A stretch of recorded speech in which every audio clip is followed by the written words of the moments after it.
Hello, hello. Is this Robert Whittaker? Yes, it is. Hi, buddy. You're talking to Jim Norton and Matt Serra here on UFC Unfiltered. How are you? What's up, Robert? How are you guys? Excellent. So you're fighting in. Have you been to New Zealand before? Or this is your first time? Yeah, I've been to New Zealand before. I fought there as well. I fought on the first Auckland card that was there. It's supposed to be a beautiful country. Do you sightsee when you go away? Do you do anything, or do you simply just stay in the hotel? I stay in the hotel. I'm a hermit.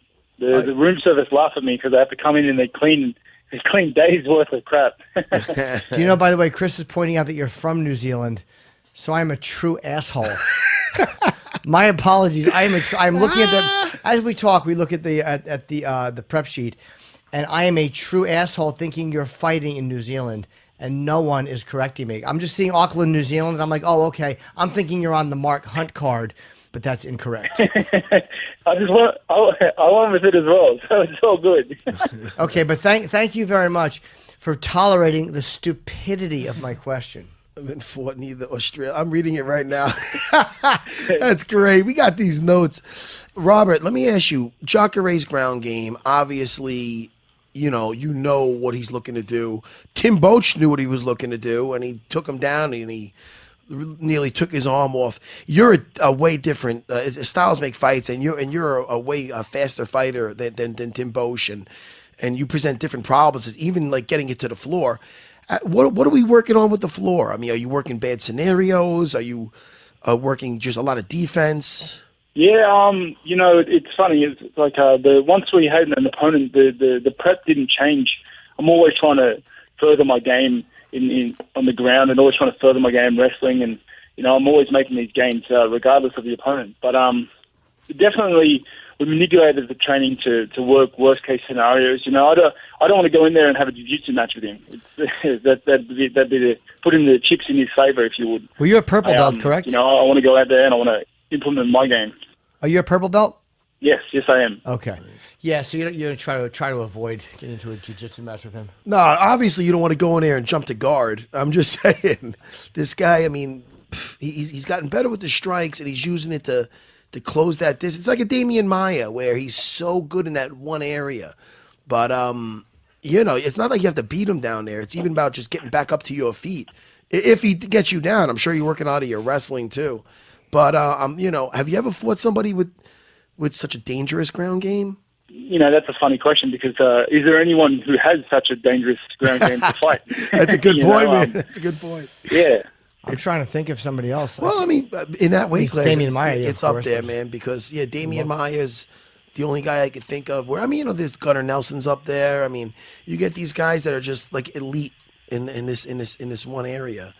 And, hey, man, it makes it very interesting. It really does.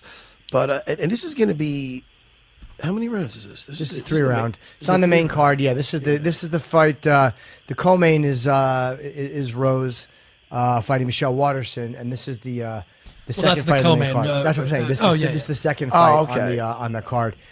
And there's Jacare. This is his last fight on his contract.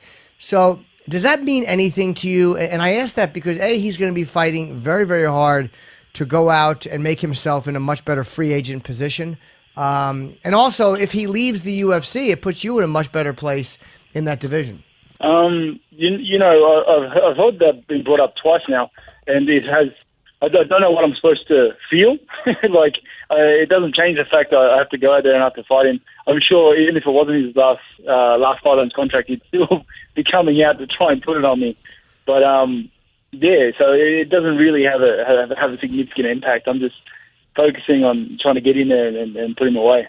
Yeah, I was only saying in the picture of the division itself because he's number 3, you're number 6, and if you were to win this fight and he is to leave the UFC, that really does help you a lot. As far as the rankings are concerned, and where you might be in a title shot. Yeah, definitely. But the division's all over the place to begin with. Like the rankings is all over the place, and I try not to look too much into it because anything can happen, and the UFC is doing anything they want at the moment as well. So it just is what it is.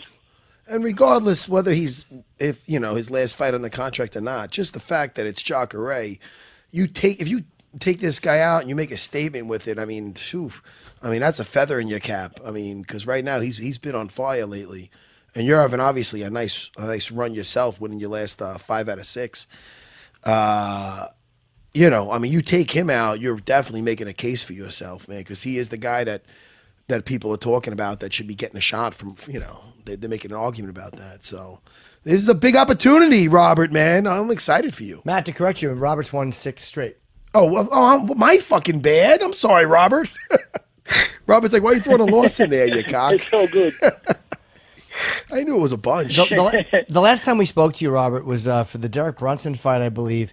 And you won with a TKO in the first round, and then you saw Brunson fight Silva. I thought Derek, and I love Anderson, but I thought Derek Brunson won that fight, and I thought that he kind of got screwed in the decision.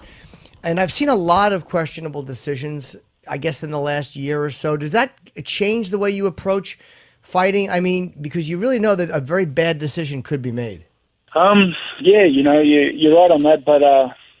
Yeah, it's one of those things that's like, what can you really do to stop that? I go out in every fight and try to get the finish and try to put my opponent away.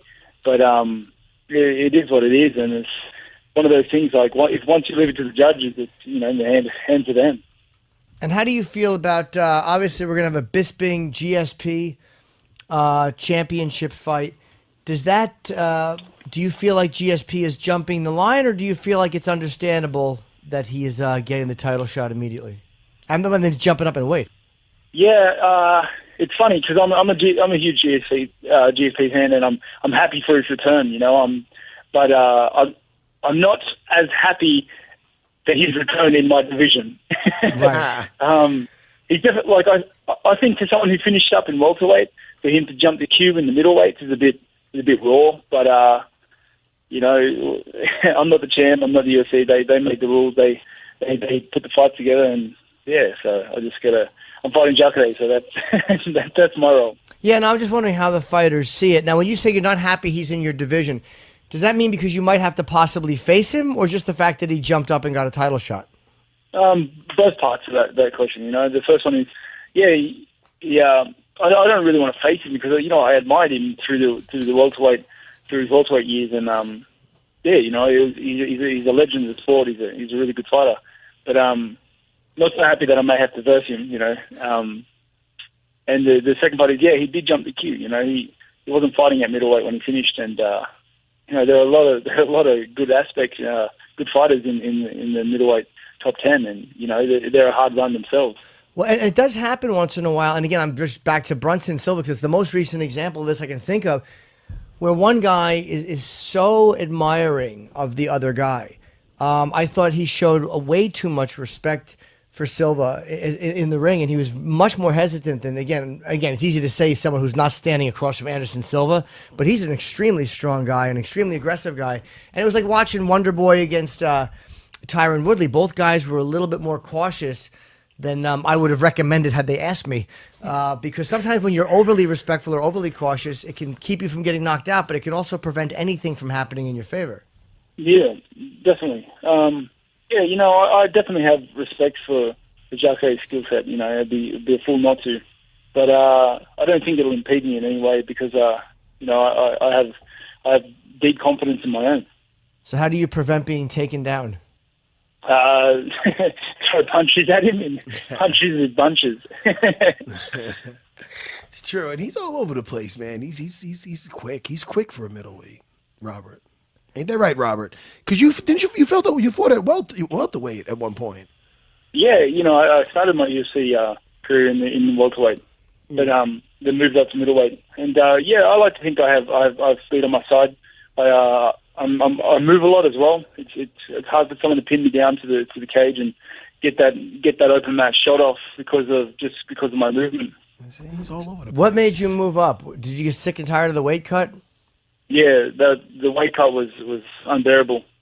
It was just too much. I was doing like 20 pounds fight week. It's just too much.